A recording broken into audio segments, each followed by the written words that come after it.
Welcome to the podcast, Restore Yourself, Restore Your Marriage, where it's all about discovering the thoughts that get you in the mood, the thoughts that get you out of the mood, and how creating a deeper connection with yourself creates a deeper connection with your spouse. I'm your coach, Shelly Anderson, coaching you through life, love, and intimacy. This is episode number 117. WTF? Doesn't sex come easy? Why the face? Why the face doesn't sex come easy? Why the face? That's not what WTF means. Well, it could mean that. It could mean that. It could mean lots of things. That's one of them. Yeah. So we're going to talk about some of the reasons that sex doesn't always come easy. It's stupid.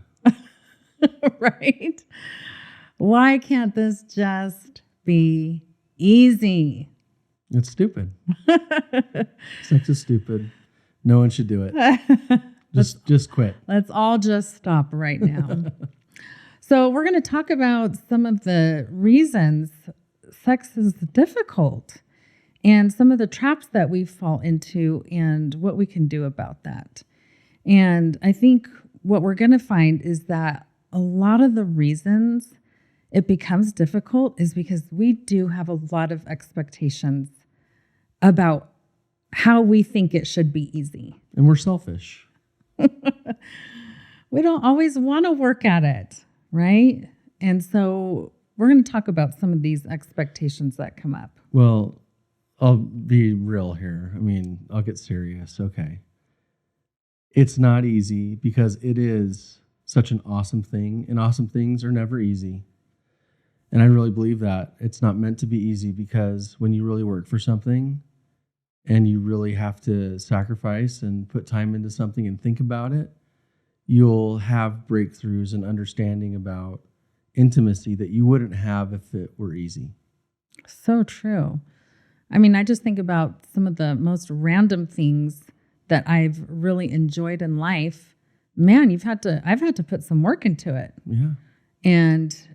But usually, I think what comes with that is there's wonderful emotions that we get to experience knowing that we have put in that work and that effort. It's also the perfect example of why people shouldn't have sex when they're young and not committed in a relationship. Yeah. Because when it's easy, it's not meaningful. And when it's easy to begin with, it becomes very challenging no matter what, even if you're in a long-term relationship. But if you're not committed to it, then chances are you're never going to get to a place where you're really united and become one in all the aspects of intimacy.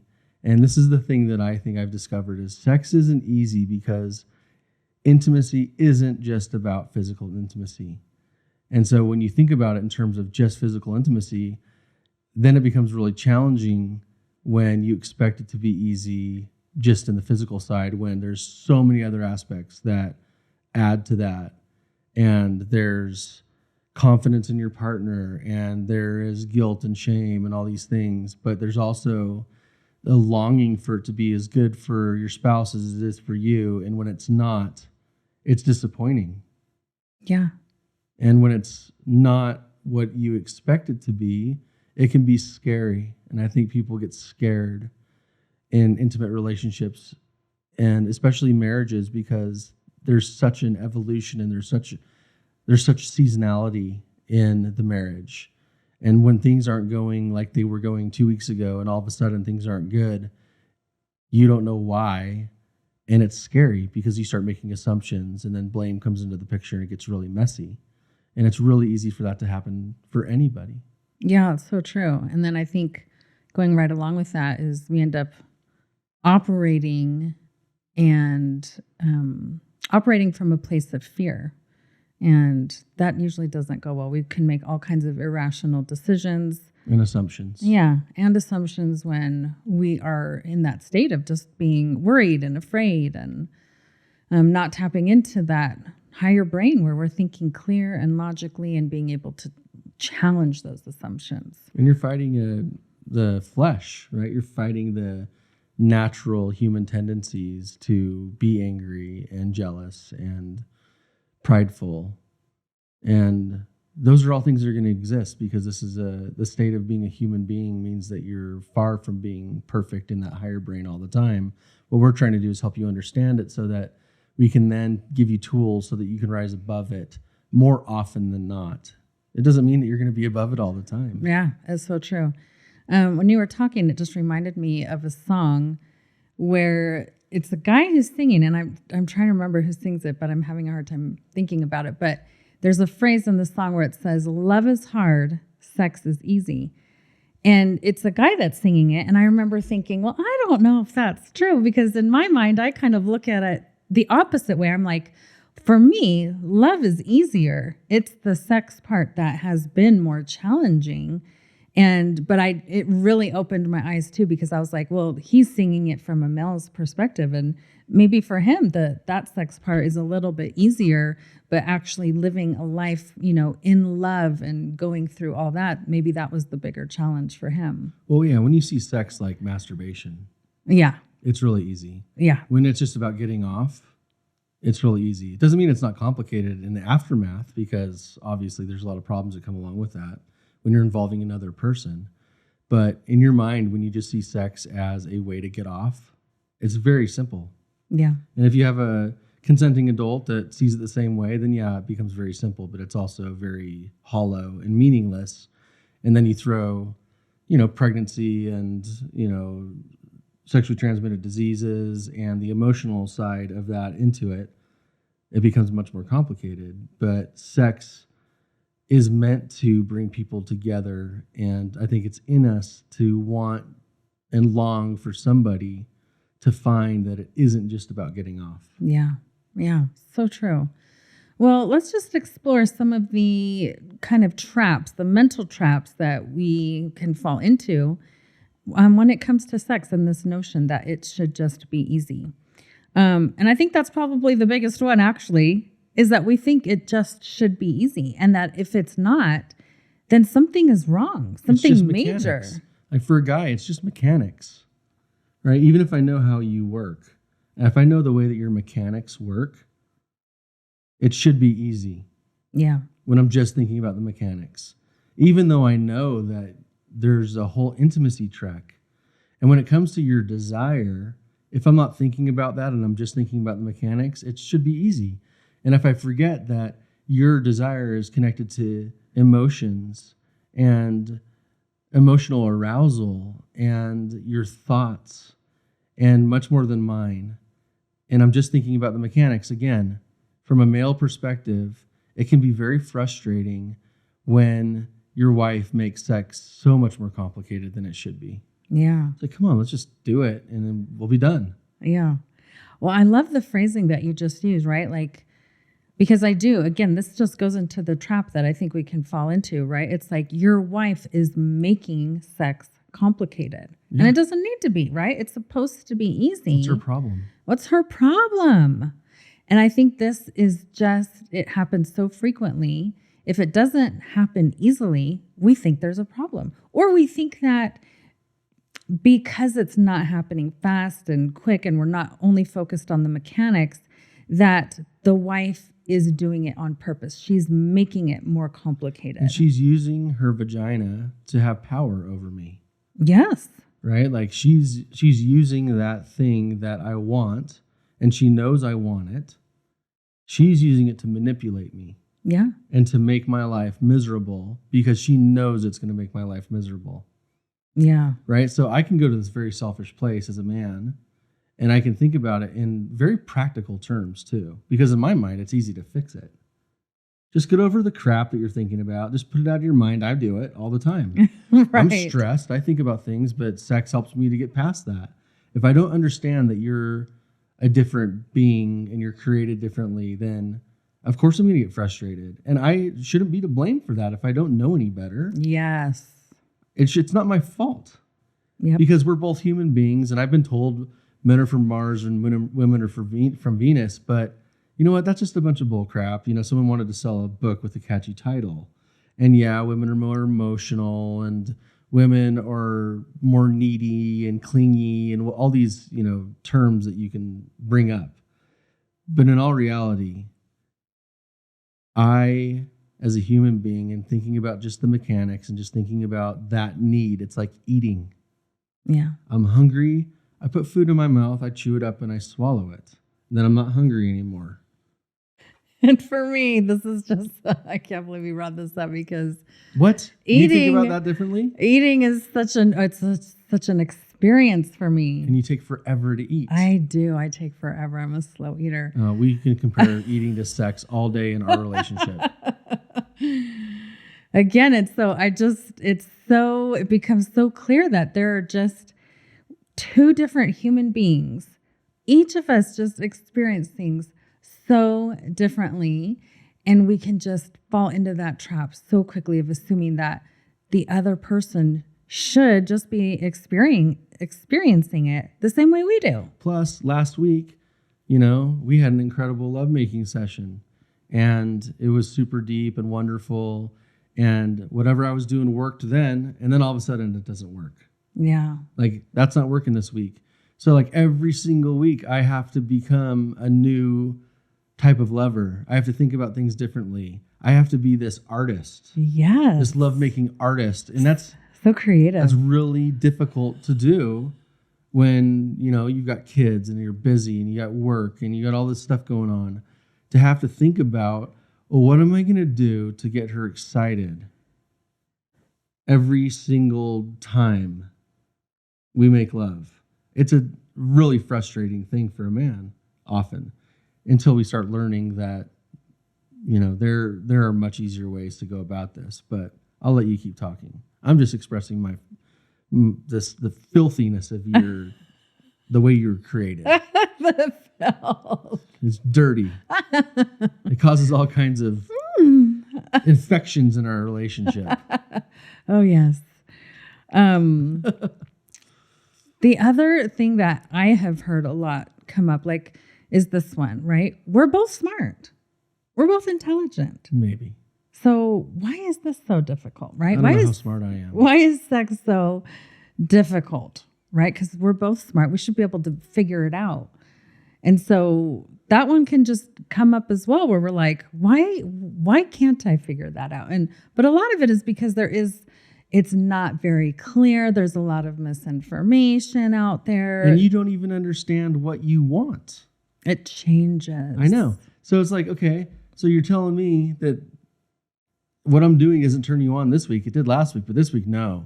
But okay, so tell me what you want. You can't even tell me what you want. Women are so mysterious. Yeah, it really is a difficult thing. So yes, WTF. Another trap I think that is common for people to fall into is like, man, if we just love each other deeply, like with a true love, then this part of our relationship, the sex, it shouldn't be complicated. It should come natural, right? And so when things aren't happening naturally or quickly or without a lot of effort, again, we can think that there's something wrong, that something's wrong with my wife because she requires way more time than I do. Something must be wrong with her. She must be not functioning like other women. And so again, it's like those assumptions come up. And I think it happens for both spouses. Like a husband might be thinking that about his wife, but a wife could be thinking that about herself. Yeah. Like, this is taking me a while. Maybe there is something wrong with me, right? Instead of like, well, sometimes it just takes time. Well, there might be something wrong with your husband too. There could be. Right? Either way, I think it's a two-way street when you talk about marriage. And this is for the guys too. And I know I'm speaking from like a really kind of selfish man's point of view, that I think a lot of us have these thoughts, even those of us that understand that it's not this simple.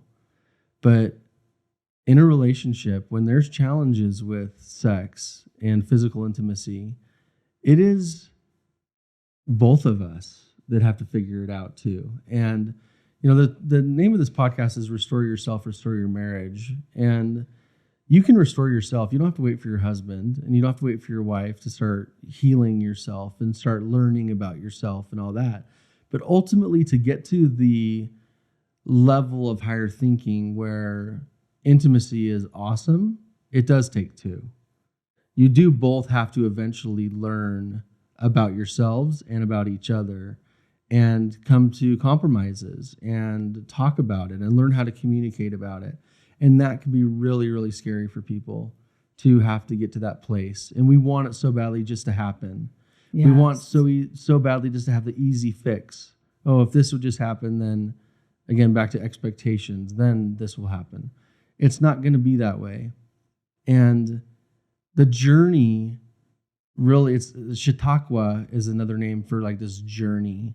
There's a book called The Art of Motorcycle Maintenance, and it's an incredible book about, being out on a motorcycle, learning how to fix it, but it's not about the destination and just getting somewhere. It's about being on your bike and fixing what goes wrong along the way and enjoying the Chautauqua, the journey. And I think that thinking about that, and that's a Native American term, but I think that is a very spiritual place to be. Yeah. Where if you can enjoy the journey and enjoy the pitfalls of it as well, or at least try to see, and I think that's what faith and hope is all about. And if you can get there, then you can have charity and you can have forgiveness and all these things. But the journey is really the place where we need to learn how to enjoy it. Yeah, so true. I love that. I think a few more expectations we might have that could add to this dilemma is that we might think that it shouldn't take work and effort, right? Is that there shouldn't be any involved. A lot of times I hear this one, like an if-then statement, right? Or if we were really meant to be, we wouldn't be facing this problem. Or if my spouse really knew me, then they would just know what to do and they would just do it, so we wouldn't have this issue, right? There's like all these conditions that are kind of wrapped up into that along with these assumptions. This is why over half of people end up getting divorced. Yeah. It is really why, because we have expectations and we think that things should be easier than they are. And so we think, oh, well, I just married the wrong person, or they're not willing to do the work, or we're just not in love anymore. There's just no spark anymore. Well, the truth is that anybody that you married, it doesn't matter who it is, you're going to have challenges with them. And anybody you marry, unless there's abuse or there's, anomalies in your relationship, you can figure this out together. Yeah. And you can get to a place where things get better, and then they get better, and then they get better if you're working on it.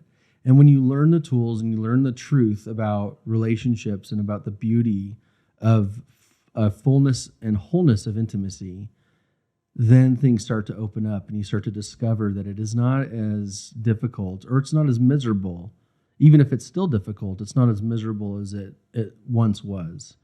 And you can do this, and you're going to have moments where you still want to give up, but you're going to have more moments when you're realizing that you're getting closer, even after years and years of being separate or feeling distant.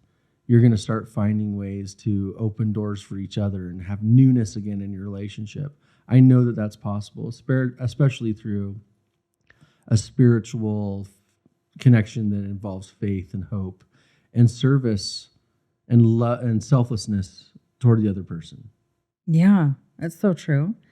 I think a lot of times one of the biggest traps that people fall into is they say, like, if my spouse was just more like me, right? It's like this really big wishful thinking. And I'm like, we fight against reality, right? Like, you're created one way, I'm created another. We're not meant to be the same. And yet we get really stuck in this idea, like, just be like me. Then it's easy. Or just be the way I want you to be. Yes. And when you're not the way I want you to be, and I get frustrated with you, then I shut you out. Yeah. So true. Something that you were saying that I had to write a little side note to, because I thought it was such a awesome point. Obviously, I make awesome points. Yes, you do. Is that you were saying, when it comes to let's say 1 week something worked really well, right? You're like, Yeah. okay, this worked really well with my wife. I was a good lover. And then you go the next week and the same thing's not working. And what you said really stood out to me. You said, like, it's a lot of work to think about that and like reevaluate your, approach or your tactics or your skills and say, they need to be different this week. And that's a lot of work.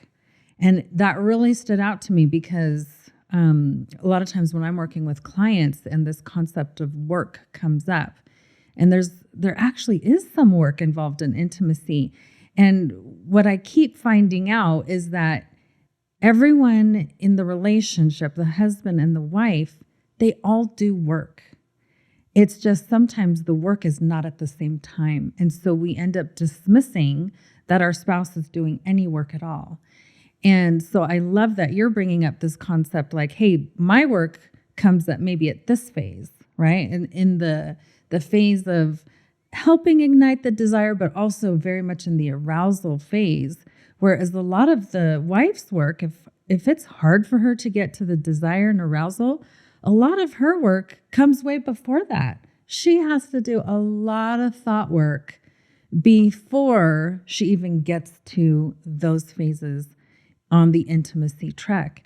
And so I think there's so much value to be able to point that out and say, the husband is doing work. He's doing thought work when he has to reevaluate his approach and, unlock that mysterious side of himself to go and discover every week something new.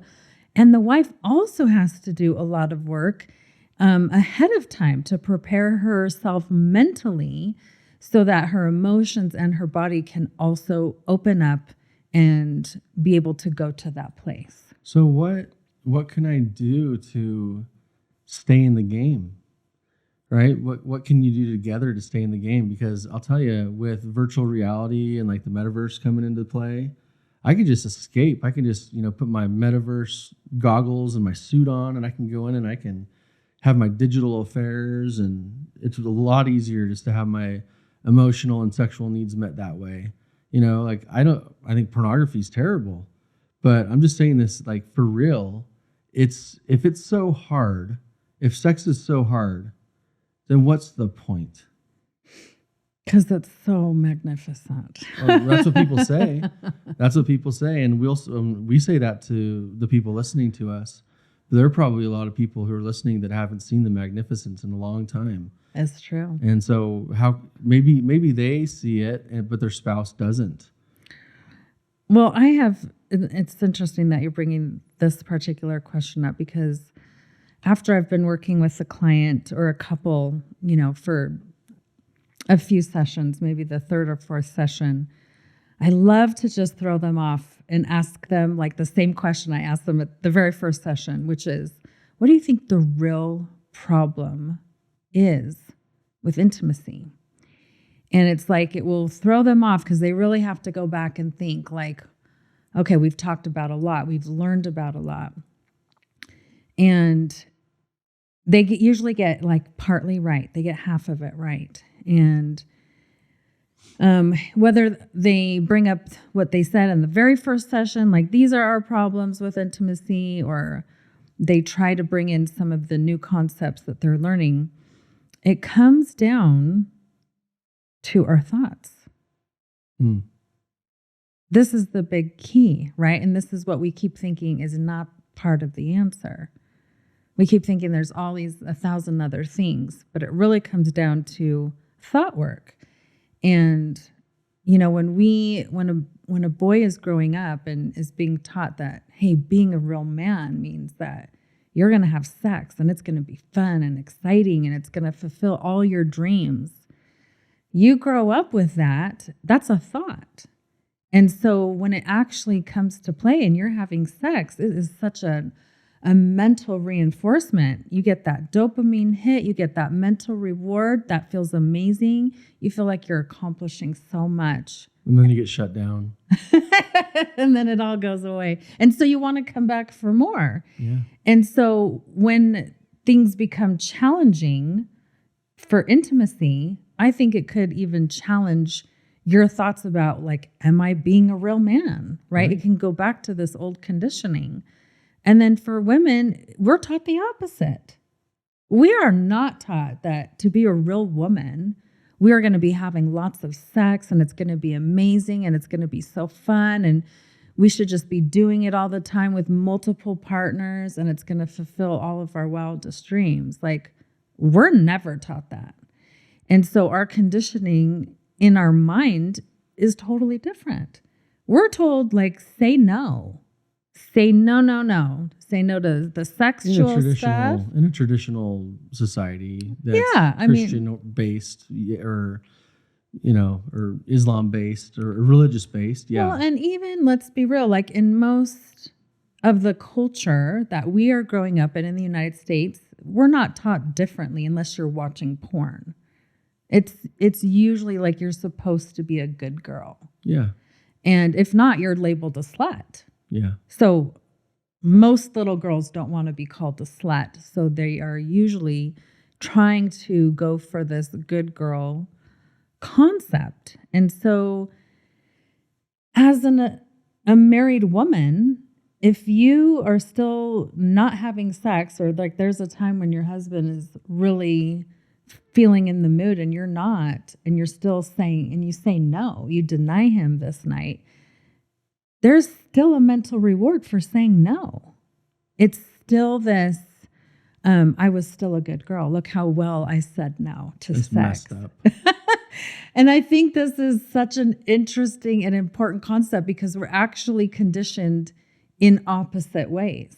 And so, but we don't even think about this a lot of times. So we, even as adults, are still falling for the conditioning. That's and if we don't amazing. know this, how are we going to address it? It's amazing to me because you bring up your thoughts, and it's amazing how many people you've helped, women especially, with their thoughts. And by them changing their thoughts and changing their feelings and actions, their husbands have changed too. And I just think it's amazing because I sit here and I know all this stuff and I am your husband, but I also know how real the challenge is with intimacy.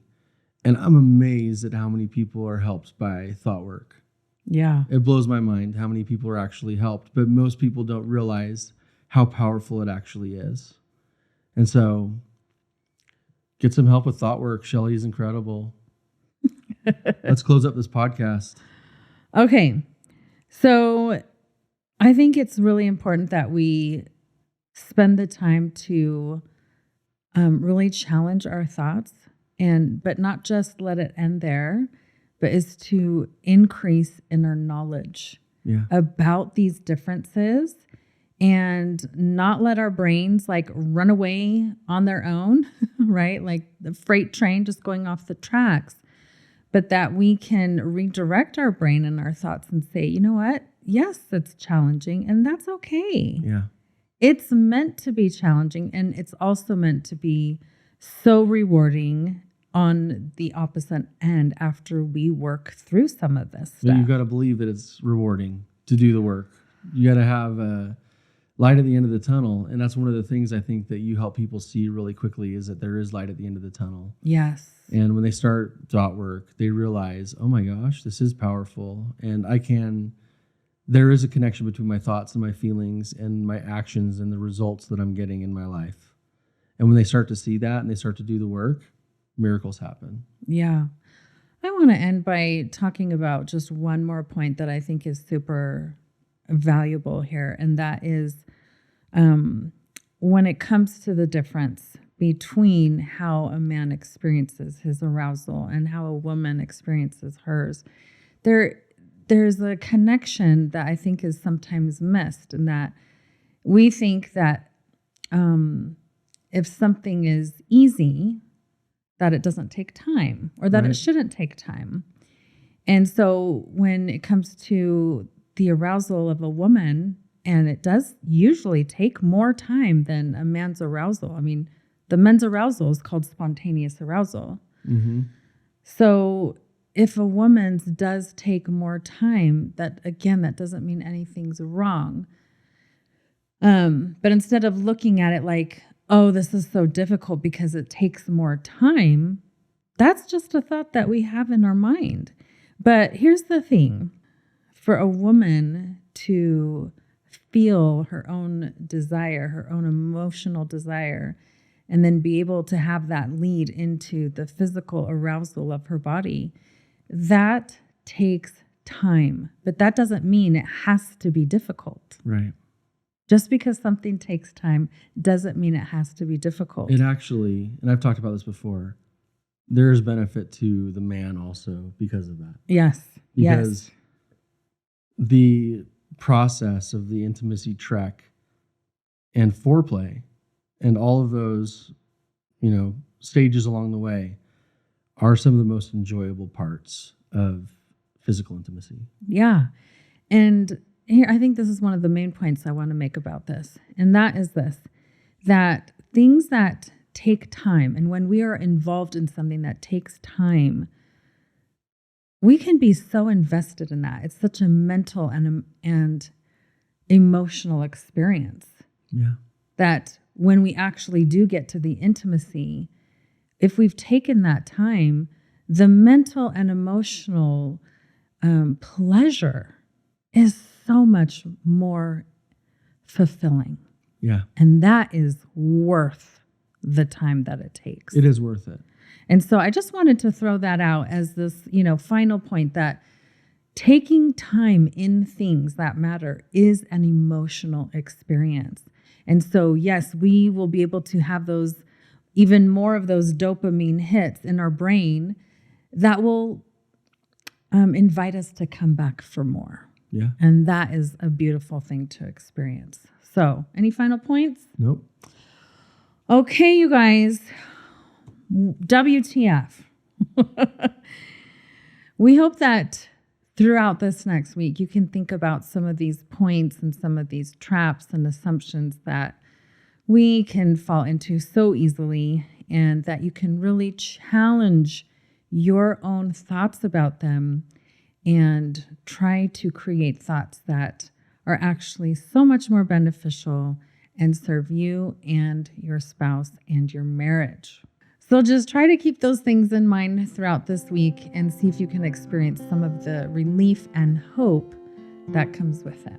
Because remember, the more that you restore this type of intimacy with yourself, the more you restore it with your spouse.